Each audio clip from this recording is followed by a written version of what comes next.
నిజామాబాద్ జిల్లా ఆదివాసీ తోటి సమాజం సమావేశంలో చలో జోడు కరపత్రాల ఆవిష్కరణ సందర్భంగా ప్రత్యేక ప్రధాన ఆహ్వానితునిగా ఆదివాసీ దళిత హక్కుల పోరాట సమితి వ్యవస్థాపక అధ్యక్షులు మరియు జగిత్యాల జిల్లా ఎస్టీ/ఎస్సీ అట్రాసిటీ కమిటీ మెంబర్ కురిశంక వేణు హాజరై మాట్లాడుతూ ఆదివాసీ తోటి జాతులలో జరుగుతున్న అన్యాయాన్ని ఖండించి ప్రత్యేక శ్రద్ధ వహించే ప్రభుత్వం ప్రణాళికబద్ధ ఆదివాసీ తోటి జాతి పీవీటీజీల వనరులను వెంటనే అమలు పరచాలని, మా హక్కులను కాలరాసే విధంగా ప్రభుత్వాలు ఉండకూడదని, దారిద్ర్య రేఖ దిగువన ఉన్న ఆదివాసీ జాతి సమస్యలను పరిష్కరించాలని, ఎస్టీలో కూడా ఏబిసిడి వర్గీకరణ చేపట్టాలని, సుప్రీంకోర్టు తీర్పును అమలు పరచాలని, ఓటు బ్యాంకు గురించి ఆలోచించకుండా మంత్రి సీతక్క మరియు మంత్రి దుర్దిల్ల శ్రీధర్ బాబు ఈ సమస్యను సత్వరమే పరిష్కరించాలని కోరుతూ కరపత్ర ఆవిష్కరణ కార్యక్రమాన్ని నిర్వహించారు. ఈ కార్యక్రమంలో మంచిర్యాల జిల్లా అధ్యక్షులు కురశంక వెంకటేష్, టీచర్ మరియు మంజుల తదితరులు పాల్గొన్నారు. బద్దలు కొట్టినట్టు పలకడం కోసం ప్రత్యేక సమావేశాన్ని ఏర్పాటు చేసి చలో జోడెన్ ఘాట్ అనే పిలుపునిచ్చి 9 తెగల్లో మాది ఒక తెగ, మేము మనుషులమే అంటూ ఇప్పటి వరకు ఉన్నత స్థాయిలో తొడుందెబ్బ రాష్ట్ర ప్రధాన కార్యదర్శిగా పనిచేసిన గురవాల రవీందర్ గారు ఈరోజు కరపత్రాన్ని ఆవిష్కరించడం జరిగింది. ఆవిష్కరిస్తూనే ఆవేదన వెలిబుచ్చడం జరిగింది. మన జాతికి వాస్తవానికి పైంట్లు, లుంగీలు, కార్లు, సార్లలో తిరుగుతున్నాం, సార్లు అనిపించుకుంటున్నాం. కానీ ఆర్థికంగా మనం అతి నిరుపేద కుటుంబాలు మరి ఈ నిరుపేద కుటుంబాలకు చట్టంలో ఉంది. కేంద్ర ప్రభుత్వం పీవీటీజీలుగా గుర్తించింది. అక్కడ ఛత్తీస్గఢ్ ఎన్నికలకు వెళ్ళినప్పుడు కేంద్ర ప్రభుత్వం చెప్పింది పీటీజీలకు ప్రత్యేక ప్రణాళిక నిధి 1500 కోట్లని.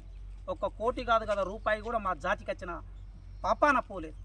కేంద్ర రాష్ట్ర ప్రభుత్వాలు నాటి నుండి నేటి వరకు మమ్మల్ని అమాయకుల్ని చేసి మా కొందరిని నాయకులుగా చూపించి అడుగుదొక్కే ప్రయత్నం చేస్తుంది తప్ప మాకు ఆకలికి అన్నం పెట్టే మార్గాన్ని చూపలేదనేది అక్షరాల సత్యం. ఇది నిన్న మొన్న నీకు నాకు నీలా నాలా తిరిగి తిరిగి జరుగుతున్న ఈ చీకటి చరిత్రకు జ్యోతిని వెలిగించేది ఎవరు? కనుక సమైక్య భావన మనం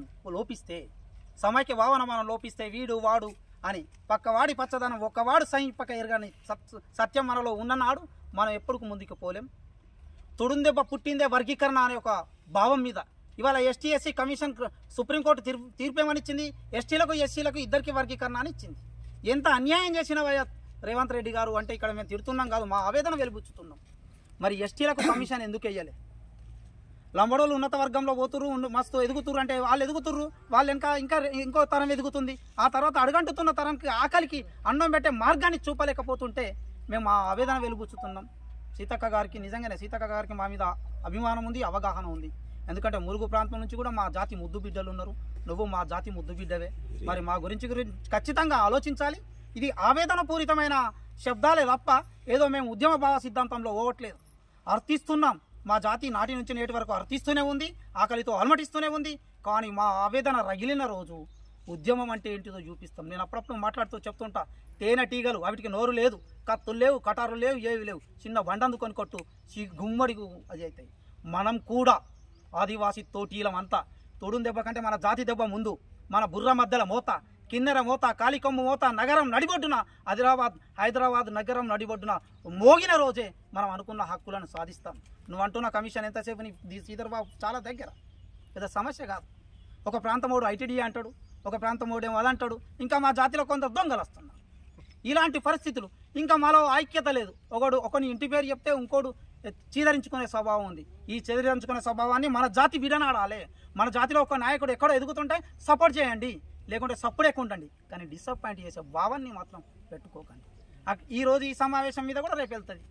ఏం జరిగింది, ఎందుకు జరిగింది, దేనికోసం వేరు, పేనది ఎక్కడ, చేసింది ఏమిటి, అది మంచా కాదా అన్నది గ్రహించే శక్తి లేనప్పుడు నువ్వెంత ఉద్యమకారుడైనా గుడ్డివానిగానే మిగిలిపోతావు. మిత్రమా, మనం కలిసి కట్టుగా ఇవాళ ఈ లుంగికి ముందు ఇది ఒక పత్తి చెట్టులో ఒక విత్తనంలో ఒక పురుగు అల్లిన ఆ దారాలన్నీ కలిసి మంచి మానాన్ని కాపాడినట్టు మనం అందరం దండైతే మానవవారం అయితే హైదరాబాద్లో అనుకున్నది సాధిస్తాం.